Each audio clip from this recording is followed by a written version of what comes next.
yo siempre que lo veo me fascino. A mí también, todavía me sigue fascinando.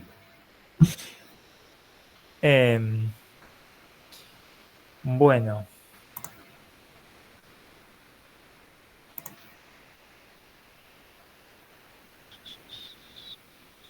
Hola de nuevo. buenas, tanto tiempo. La pregunta ahora es de qué vamos a hablar.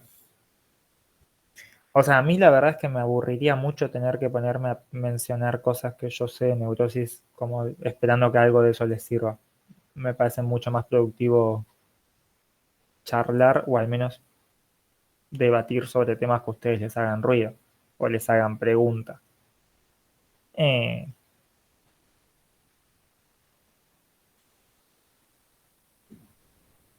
puede ser de psicosis también en total.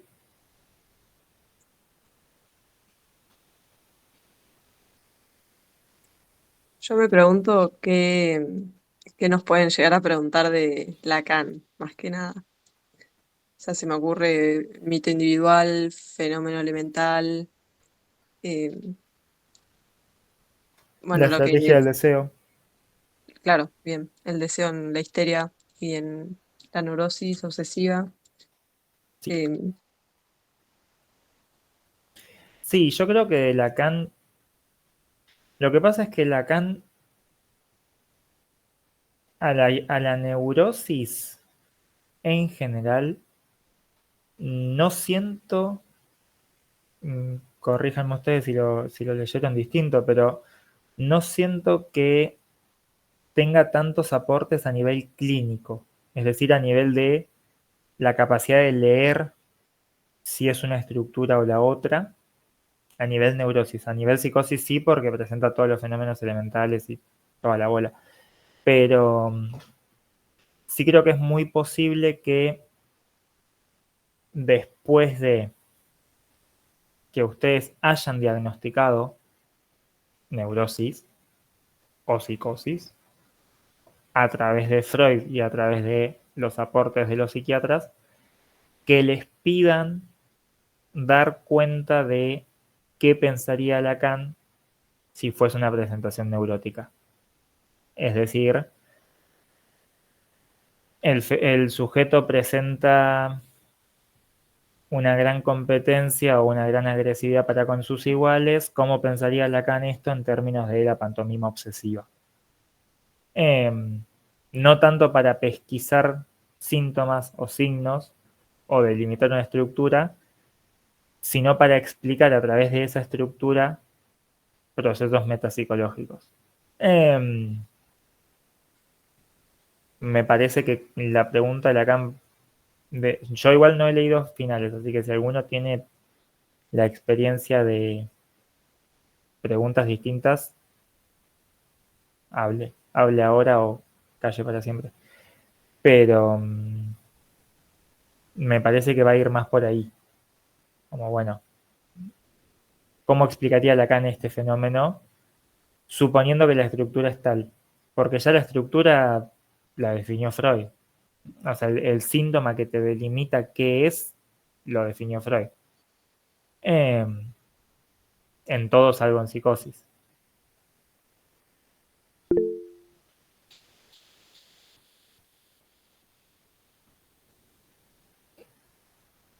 Hasta que, a ver, yo no te voy a mentir, yo a de Clerambol lo amo. Así que por mí, lean ese texto y preséntense con eso y ya fue. El automatismo mental tiene que profundizar hasta el punto de entender los fenómenos de, o sea, las características de los fenómenos del automatismo ideoverbal.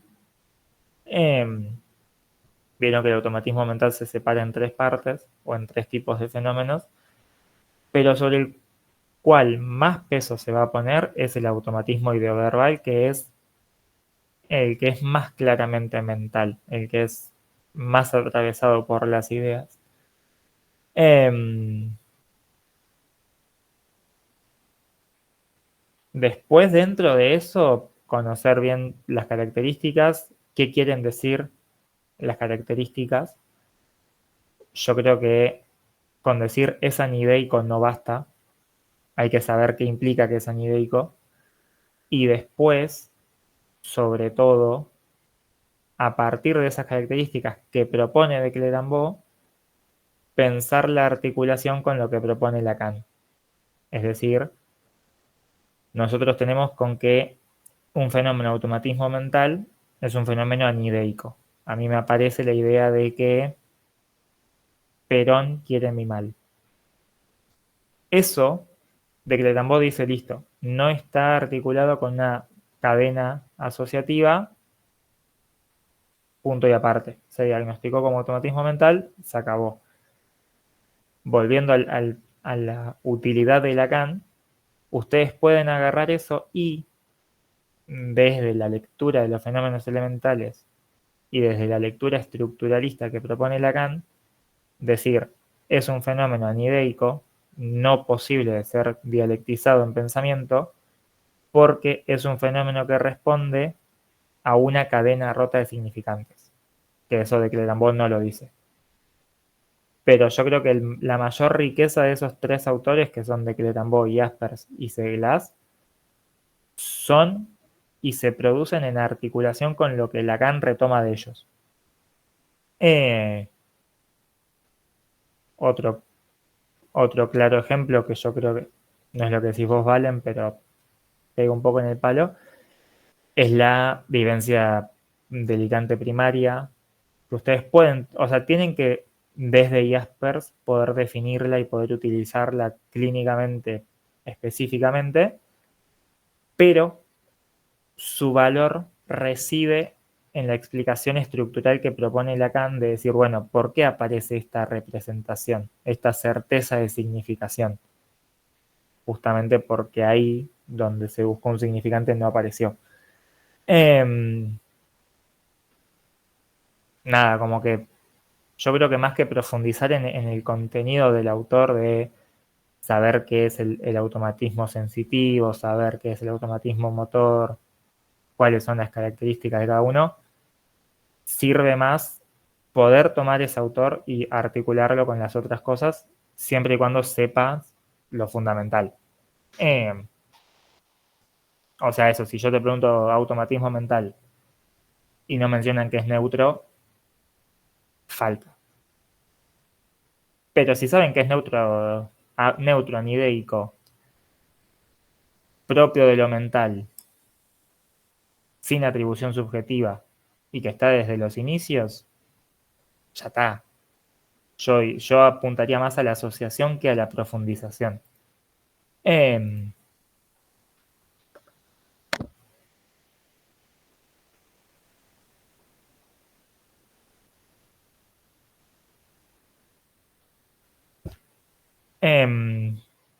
pero bueno. Y después sí, buenas. Una cámara, chicos, gracias a Dios. Estaba viendo letras, ya me sentía psicótico. Después sí, yo creo que lo interesante es no quedarse, o sea, se los van a pedir y está bueno saberlo, está bueno delimitar conceptualmente las cosas, pero no quedarse específicamente con el concepto como algo teórico que tiene que estar tal cual, sino que lo piensen como herramientas. O sea, qué sé yo este lápiz lo puedo usar como una regla. No porque sea una regla, yo entiendo que es un lápiz. Pero llegado el caso me puede servir para delimitar cierta cercanía con algo que una regla sirve. Ustedes pueden decir, bueno, esta idea de automatismo mental, percibo que esta idea que le aparece al sujeto es anideica. Percibo que no le relaciona. Entonces uno podría acercarse a la noción de automatismo mental.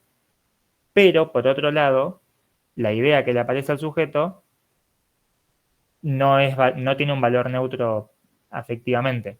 Al sujeto lo angustia. Entonces, ya no está automatismo mental, porque aunque se parece en esto, no se parece en esto otro, y permitirse ese juego de acercar o distanciar un mismo concepto a un fenómeno y ver cuánto se acerca.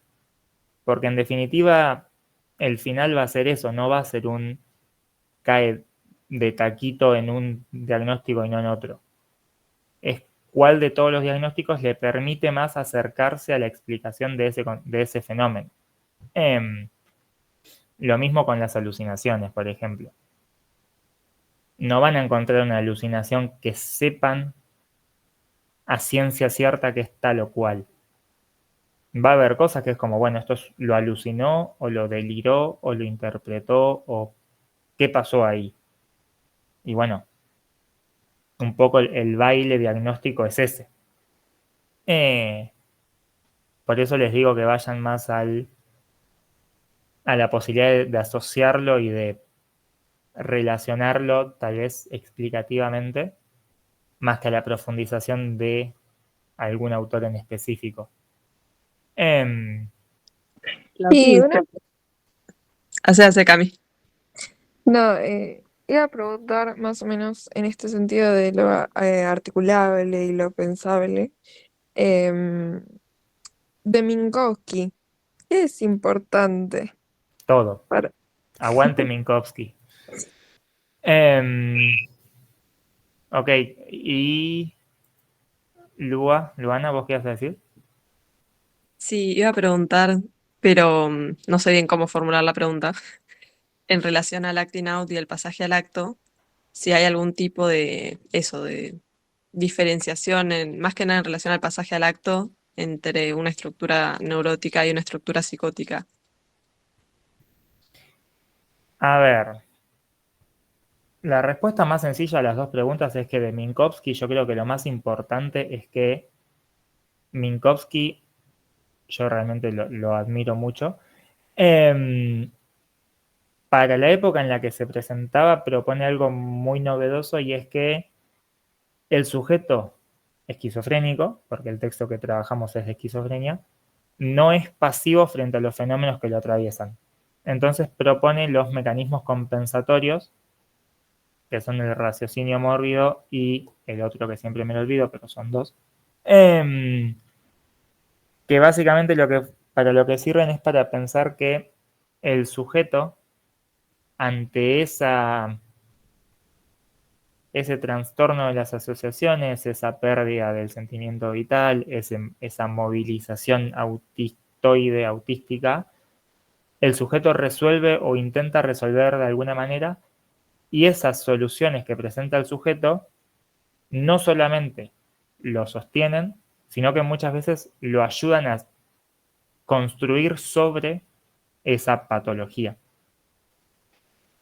¿Eso quiere decir que Minkowski piensa que una construcción deliroide es productiva? No, pero sí reconoce el valor de ciertos movimientos de parte del sujeto para contrarrestar eso que le produce malestar, que para la época no pasaba. O sea, ustedes piensen que en la época en la que escribe Minkowski era todo como, bueno, el sujeto es un sujeto pasivo que simplemente espera que la locura lo destruya.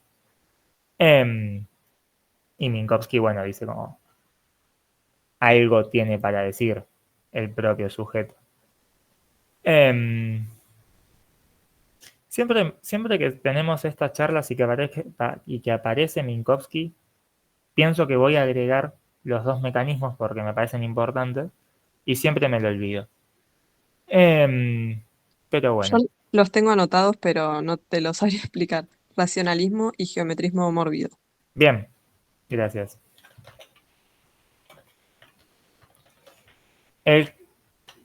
Si uno lo piensa en términos lacanianos, yo creo que cobran muchísimo sentido, pero corremos el riesgo, como diría Lacan, de que si le ponemos demasiado sentido estamos transformando algo de eso que deja de ser lo que era antes de que nosotros le pongamos el sentido. Racionalismo y geometrismo mórbido son dos formas de intentar darle un orden a eso que al sujeto se le está desmoronando. El geometrismo mórbido aparece muchas veces en este rasgo que se confunde con el autismo, de encontrar ciertos patrones muchas veces geométricos, muchas veces no, muchas veces de simetría, que le permiten al sujeto como organizarse a partir de eso, y el racionalismo es básicamente un impulso por el saber, es como una estrategia epistemofílica, pensándolo desde Freud, ¿no? Como desde esta postura de que es entender todo lo que atraviesa y todo lo que circunda un fenómeno para relacionarse con ese fenómeno a través de ese entendimiento. ¿Es una defensa obsesiva de intentar construir un saber del síntoma? No. Es un intento de un sujeto esquizofrénico de revertir algo de esa pérdida melancolizada del sentimiento de la vida.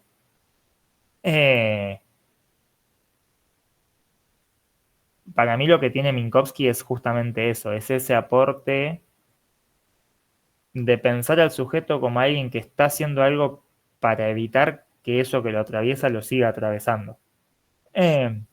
Claro, porque Minkowski también decía esto de que lo que primero que aparece en la psicosis es este sentimiento de pérdida de pérdida de Sí. vida, ¿eh? Sí, sí. Sí. Tiene muchos nombres. Yo creo que un poco, ahí vamos con la cuestión del pasaje al acto, no me lo olvidé, pero un poco algo que está muy, muy claro y que yo creo que Kraepelin comete un error en La locura maníaco-depresiva, es que muchos autores, y cuando digo muchos es la mayoría, concuerdan en que hay un fenómeno de melancolización, de rebaja de algún tipo de voluntad, de pérdida de la afectividad al inicio de la locura o de la psicosis. De hecho, un autor ya de lo que nosotros consideramos el primer paradigma ya pensaba en que la melancolía era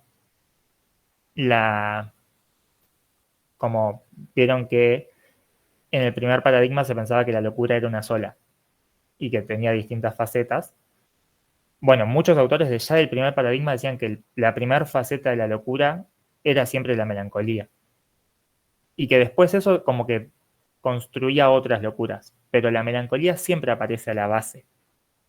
Kraepelin dice que no, que muchas veces es el final, pero porque medio que Kraepelin tira a la basura el concepto de melancolía. Pero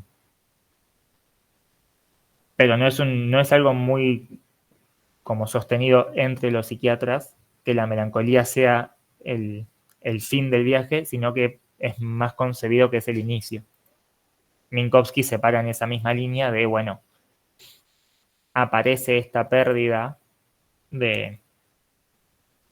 A mí me fascina este concepto de la pérdida del sentimiento particular de vida o la pérdida particular del sentimiento de vida, que es un poco, pensándolo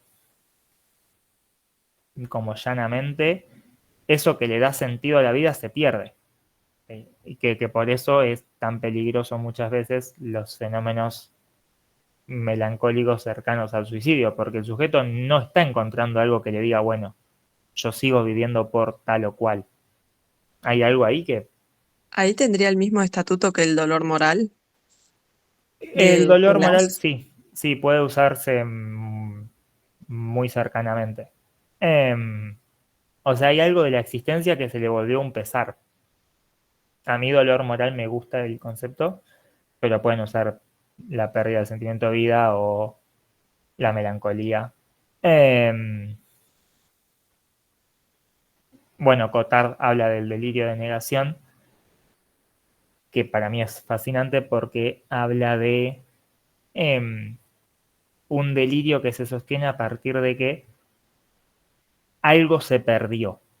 Habla como esto, de que no se sabe qué, no se sabe por qué, no se sabe quién, pero algo de la realidad se perdió. Eso que se perdió, diría Kraepelin, es el sentimiento que le da sentido a la vida. Es todo un poco esa misma como esa misma burbuja de fenómenos.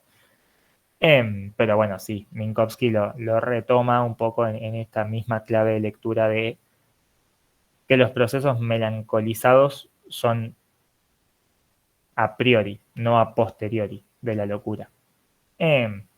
Y ante esos fenómenos, el sujeto responde, como a través del geometrismo y el racionalismo. Que de hecho hay un caso en un texto de Minkowski de un ingeniero, si no me equivoco, que de repente se obsesiona con saber cosas y a medida que avanza su obsesión, avanza su locura también. Ese es otro punto de contacto entre la obsesión obsesiva neurótica de un impulso por mantener algo tallado dentro de su inconsciente y la obsesión psicótica de construir algún tipo de aparato simbólico o de saber para evitar que se le descompense todo. La diferencia entre una y la otra, y haciendo una conexión con el pasaje al acto y el acting out, es que en la psicosis siempre es un poco más radical, siempre es un poco más todo o nada. No me suena y no recuerdo casos de acting out en psicosis, sobre todo porque el acting out tiene mucho que ver con encontrar el lugar de uno mismo en relación al otro, al gran otro. Y eso en la psicosis no pasa, porque en la psicosis un poco le importa un bledo el gran otro. Como que ni pincha ni corta. Entonces, encontrar ese lugar, no recuerdo casos y no me suena que pase demasiado. El pasaje al acto, por otro lado, sí, pasan ambas. Y yo creo que para pensar esto está bueno volver en Freud, como tipo volver todas las páginas del libro, cuando habla de la diferencia entre la neurosis actual y la neurosis de defensa, y dentro de las neurosis de defensa aparecen, bueno, lo que él llama parafrenia, que termina siendo psicosis, y las neurosis. Porque si hay algo característico del pasaje al acto es que ahí no hay defensa.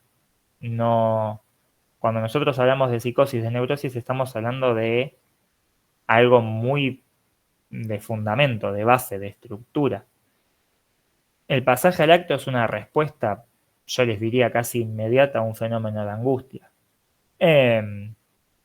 Lo cual implica que en la clínica la angustia muchas veces es, si no imposible, muy difícil de limitar estructura por los fenómenos de angustia mismos.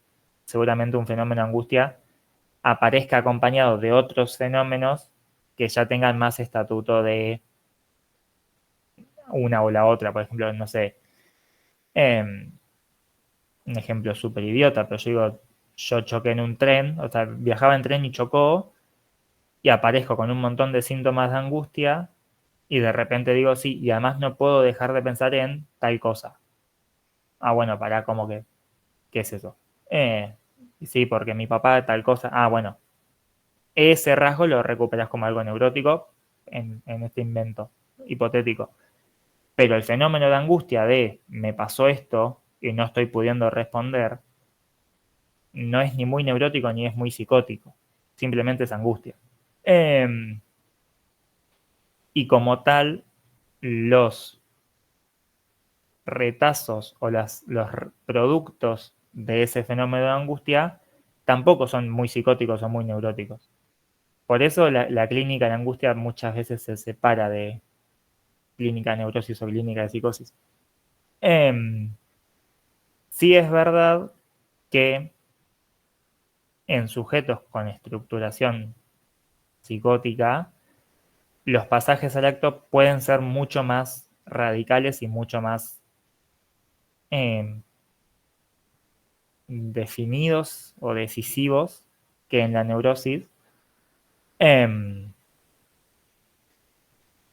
pero no por el acto en sí mismo, sino por la estructura que lo está sustentando.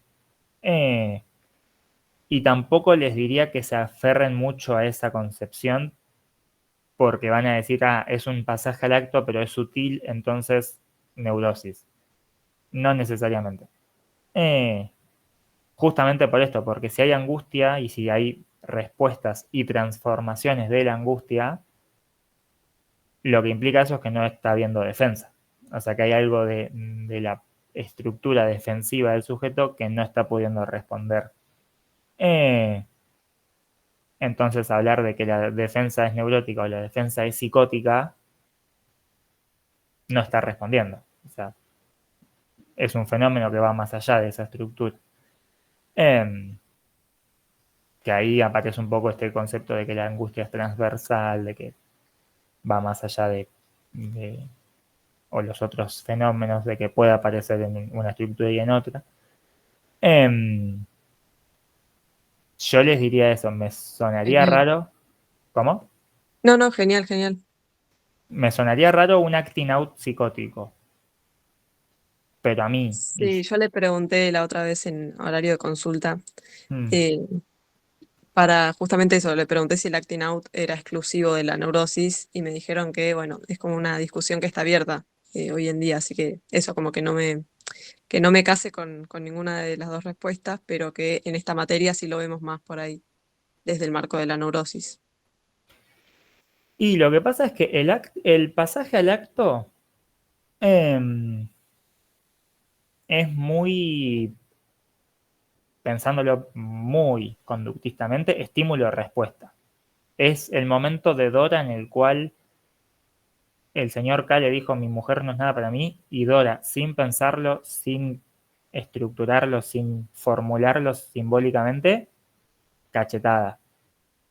Y se cortó el tema ahí y medio que su solución fue esa, muy precipitada, muy arcaica, pero fue la solución que encontró. El acting out tiene todo un proceso más como de construcción de escena que es más raro en la psicosis. Como es lo que les digo, los fenómenos de la angustia son transestructurales. No es que ustedes dicen, el sujeto está angustiado, es neurótico. Pero dentro de las defensas de la angustia, la defensa del acting out es más neurótica. Como que, no sé.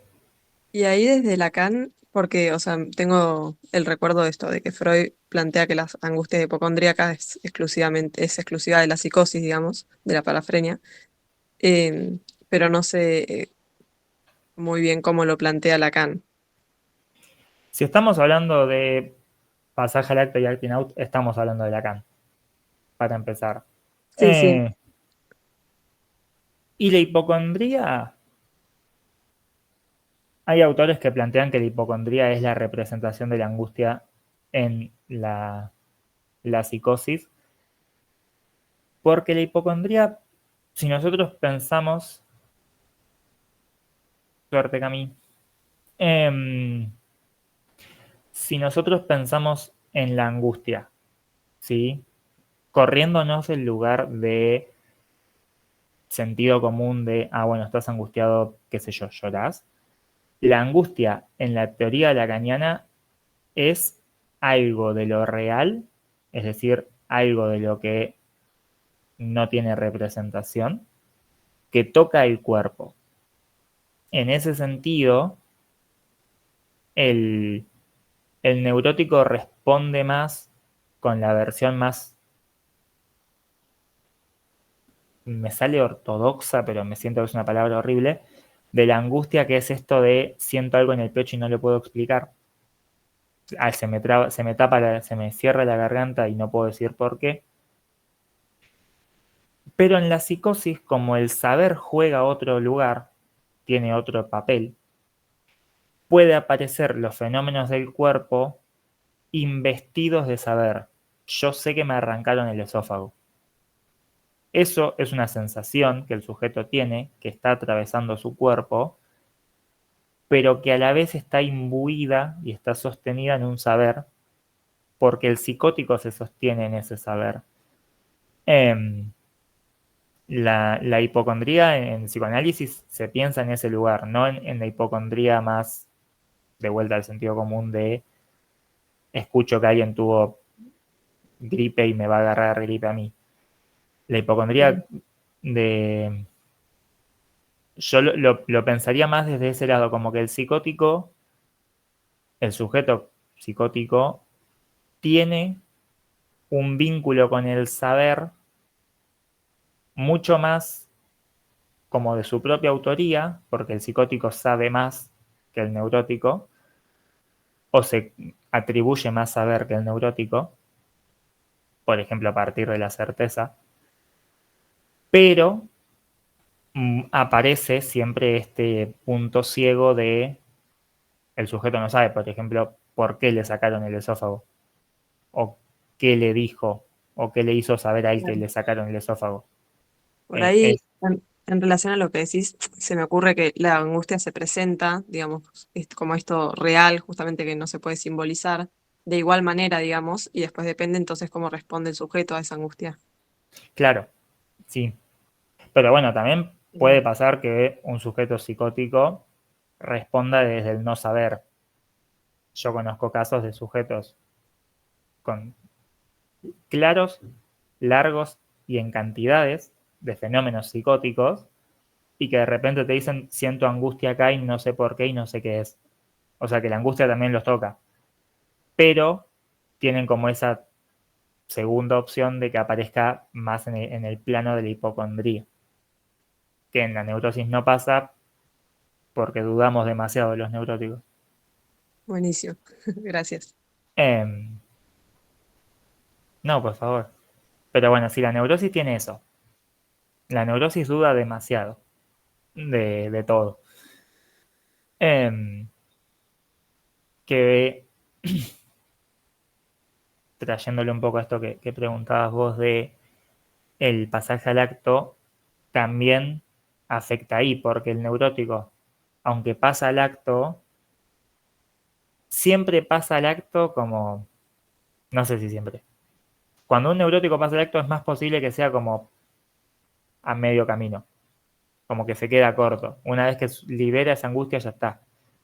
Eh, la psicosis es más volátil en Claro, a algún menos que punto. tenga un final drástico, que puede pasar en la neurosis también.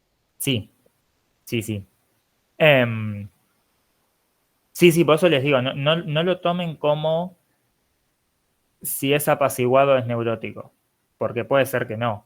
O sea, Dora le pegó una cachetada, pero tranquilamente podría haberse tirado un quinto piso. No, no hay no es tan tajante eso.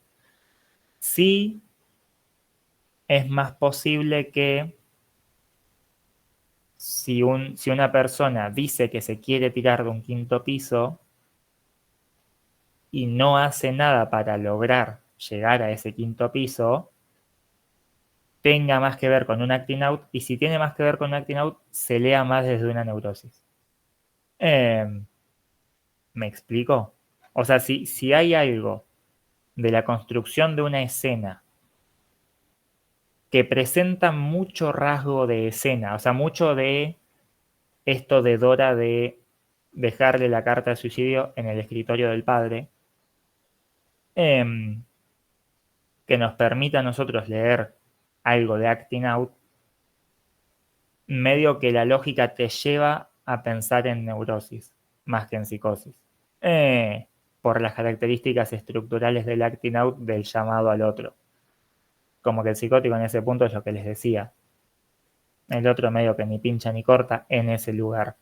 Eh, no porque el acting out sea menospreciable como un fenómeno, solamente que es menos,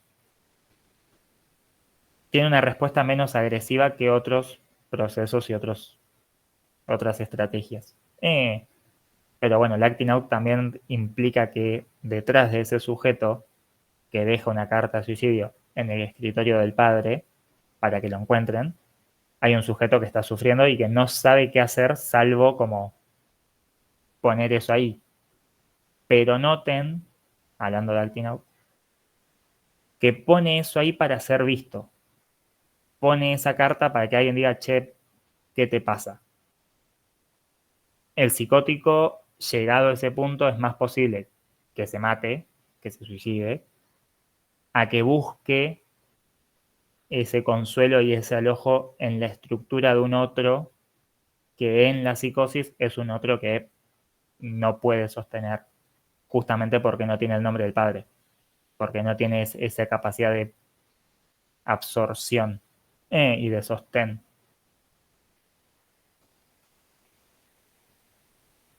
Le preguntas al Sí. psicoanalista del mañana y te va a decir que el acting out es psicótico también. Medio que depende mucho. Genial, genial. Gracias. Bien. Bueno, al final hablamos de psicosis, neurosis, angustia. Perversión no creo que les tomen, si alguno se lo estaba preguntando.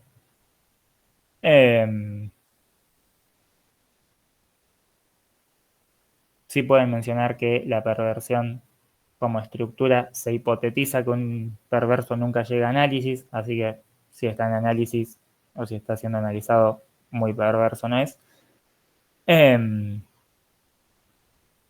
Pero bien, son menos 3 minutos. Yo, si alguno quiere preguntar, charlar de algo más, un cachito me puedo quedar. Si no, hagan hacer tu magia, Tommy. No sé, los oigo.